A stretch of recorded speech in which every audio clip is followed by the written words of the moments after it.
తండ్రి కుమార పరిశుద్ధాత్మకు మహిమ కలుగునుగాక. ఈనాటి జీవవాక్యం. ప్రభువే దేవుడు, మనము ఆయన ప్రజలము, ఆయన మేపు మందలము. కీర్తన 100 వచనము 3. ప్రియ దేవుని బిడలారా, సహోదరి సహోదరులారా, మన ప్రభువు యేసుక్రీస్తు కృప, తండ్రి దేవుని ప్రేమ, పవిత్రాత్మ సహవాసము మీకు లభించునుగాక. మనం కొలిచే ఆరాధించే ప్రభువే భూమి ఆకాశములను సర్వసృష్టిని చేసిన దేవదేవుడు.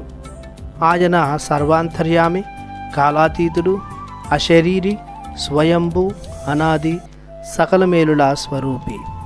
మనము ఆయన ద్వారా సృజింపబడిన వారము.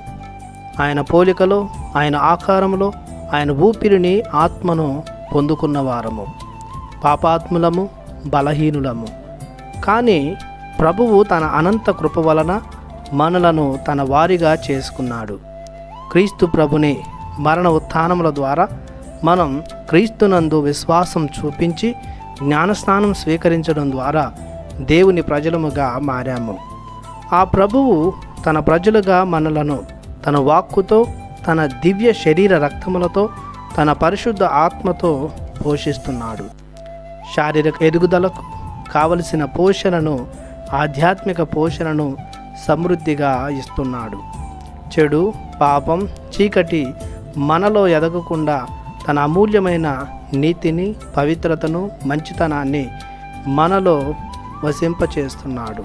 తన గొర్రెలమైన మనకు కావలసిన అవసరతలు తీరుస్తూ, మన కాపరి ప్రభువు దేవునికి విధేయత చూపిస్తూ, ఆరాధిస్తూ, ప్రేమిస్తూ, సేవిస్తూ, వాక్యానుసారం జీవిస్తూ ప్రభునికి ప్రీతిని కలిగించాలి. ప్రార్థించుదము. సర్వశక్తిమంతుడు అయిన సర్వేశ్వర, మీ ప్రేమానురాగాలను బట్టి మీకు మా వందనం, మీకు మా స్తోత్రం. దిక్కుతోచుకునున్న మమ్ములను మీ కుమారుని ద్వారా మీ బిడ్డలుగా చేసుకున్నారు. మా దేవునిగా ఉంటూ మమ్ము పోషిస్తున్నారు.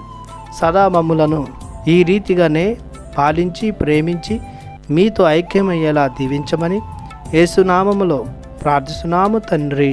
ఆమెన్. దేవుడు మిమ్ము దీవించునుగాక. ఆమెన్.